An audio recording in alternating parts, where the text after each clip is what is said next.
que qu'un avocat va se décider à demander l'arrêt de ce procès pour permettre à Ndeye Khady Ndiaye de rentrer chez elle, se reposer? Elle est enceinte de 8 mois et est dans la salle depuis bientôt 16 bonnes heures. Là aussi, c'est une très belle question de Diali Badiane. Je suis sur Twitter exactement. On vous rappelle que Ndeye Khady Ndiaye 8 mois de grossesse la am te boobu ba tey mu ngi foofule di comparaître te ça va faire bientôt 16 heures de temps, 9 heures ba 1 heure du matin moom mi lee di Ndeye Khady Ndiaye mu ngi toog di wax te fekk na mu ngi ëmb ba 8 mois de grossesse ku ko dégg xam ne li ko desee pour mu mucc vraiment bëreetul te boobu ba tey mu ngi toog ci boobule salle di xaar bile jugement fan lay mujjee ki gëtëm kooku di Ndeye Khady Ndiaye.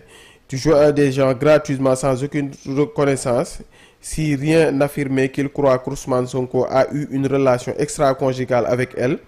Je rappelle, le Coran établit qu'il faut 4 témoins masculins pour fournir la preuve du crime adultère. Côté boobu moom nit ñi wax nañu ko ba noppi mooy bu doon ci diine lii du àgg fenn ndax bu dee njaaloo dañu ne ñeenti témoin lay am ñeenti témoin yoo xamante wuñ te bokk na fu ñu jógee ñu dajee ba dox ci biir mbir mi te bu ñu ci yegg dañuy fekk yéen a ngi en action.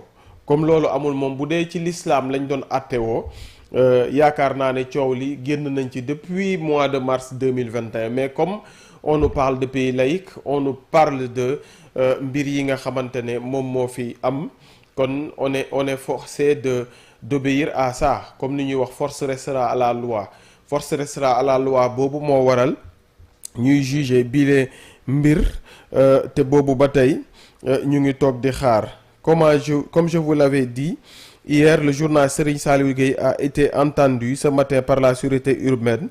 Selon son avocat constitué, Maître Moussa Sarr, le régime de Macky Sall, lui, reproche l'outrage à magistrat, usurpation de fonction de journaliste et complicité de ces faits. Il est placé en position de garde à vue à 23 heures. Rappelons qu'il exerce le métier de journaliste depuis 20 ans au Sénégal. On va essayer de voir xam naa mbiru Serigne Saliou Gueye bi dinañ ci dellusiwaat léegi. L'audience suspendue pour 5 minutes ma dem boobu. Le certificat médical ne qualifie pas le viol. Ce qui qualifie le viol, c'est l'existence d'une pénétration. D'une pénétration. Le sperme trouvé dans le vagin de Adji Sarr ne peut être que celui d'Ousmane Sonko. Ndeye Khady Ndiaye a subordonné tous les témoins à décharge.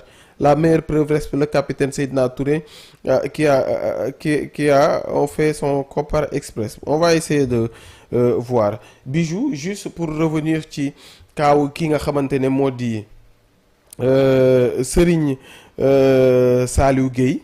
On nous dit que Serigne Saliou, ça fait plus de 20 ans muy def lii di métier wu journaliste mais li ñu koy toppee dafa bokk ci usurpation de fonction. Métier wu journaliste mooy dafay mbubboo ne moom journaliste la te du journaliste.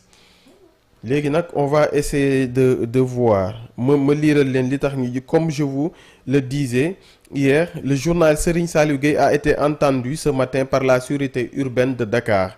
Selon son avocat constitué, Maître Moussa Sarr, le régime de Macky Sall lui reproche l'outrage à magistrat, usurpation de fonction de journaliste et complicité de ces faits. Il est placé en position de garde à vue. Li tax nag ñu jàpp kookulee di Serigne Saliou Gueye. Pour rappel, kookulee di Serigne Saliou Gueye bokk na ci chroniqueur wala journaliste laa koy tuddee. Nee nañu du journaliste yi gën a ràññee ko foofulee ca Sen TV. Li ñu koy toppee mooy moom la ñu jàpp yóbbu ko ci garde à vue. kookulee di Serigne Saliou Gueye yoon teg na ko loxo.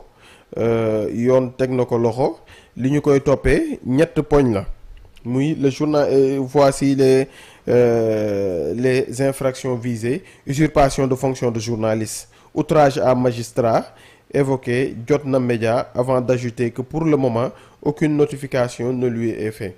donc kooku lee di Serigne Saliou Gueye fu mu toll nii mu ngi ci loxol yoon jàpp nañ ko on va essayer de voir ndax Serigne Saliou journaliste la wala du journaliste waaye fu mu toll nii moom bu dee li Serigne Saliou Gueye def délit la Bijou yaakaar naa ne ñi war a daw dem jébbal seen bopp dina bëri waxuma ñi ñuy jàpp waaye ñi war a jébbali seen bopp dina bëri ndax bu dee carte de presse nationale amoo ko rek waroo xaw ma yëy yàbbi xaw ma ci lan lañu lay lan mooy exactement bu dee nit ñi mënatuñu wax seen xalaat sax en tant que xalaat normal ñu tendre le micro nga wax sa xalaat dinañu la noo doo journaliste kon waroo wax sa xalaat. On va essayer de voir de toute façon daal l'information est que Serigne Saliou Gueye est en garde à vue moom mii di journaliste foofule ca Sen TV li ñu koy toppee nag mooy bokk na ci parce que wax nañ ko outrage à magistrat ak usurpation de fonction nag nga def ko 20 ans mbir moo def ñaar fukki at ba ci ñaar fukkeelu at bi la ñuy soog a xam ne da nga doon usurper fonction di ko jàngale.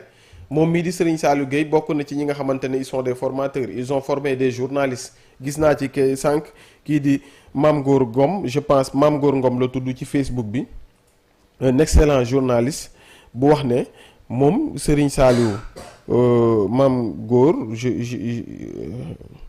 ma xool ko Gor Ngom Mame Gor Ngom moom le message de Mame Gor Ngom était dégg na ko li mu ko wax mu ne ko prof moi aussi je risque gros. Serigne Saliou Gueye était mon professeur de français en classe de 4e au CM Djeri Fall de Bambey. Nous faisons partie des premiers élèves du jeune prof qui venait de démarrer une carrière d'enseignant. Il a été toujours un intellectuel brillant, doublé d'un grand pédagogue, en plus d'être un passionné du journalisme. C'est d'ailleurs lui qui m'a demandé d'écrire mon premier article de presse, différent des exercices littéraires de la classe de 4e. Correspondant de plusieurs médias, particulièrement du journal Le Témoin à Bambey, il a été par la suite à Dakar et continua d'exercer sa passion avec brio. Je quittais souvent l'UGB pour venir lui rendre visite et assister à ses cours au CM. Aujourd'hui, on lui reproche d'être un usurpateur car n'ayant pas simplement une carte de presse nationale. Professeur, ton ancien élève formé au CESTI, formateur à ses heures perdues, lui aussi risque gros. Il n'a pas encore cherché sa carte de presse, il n'est donc pas journaliste. Si tel est le cas, nos prisons devraient alors faire davantage le plein. Cela illustre assez que le rôle de la carte de presse est en train d'être dévoyé. Elle devait servir à chercher les saltimbanques et les affairistes de la corporation et non d'humilier les personnalités comme le Césac Gueye, comme Serigne Saliou Gueye, qui peuvent apporter de la plus-value avec leur expertise. Mame Gor Ngom.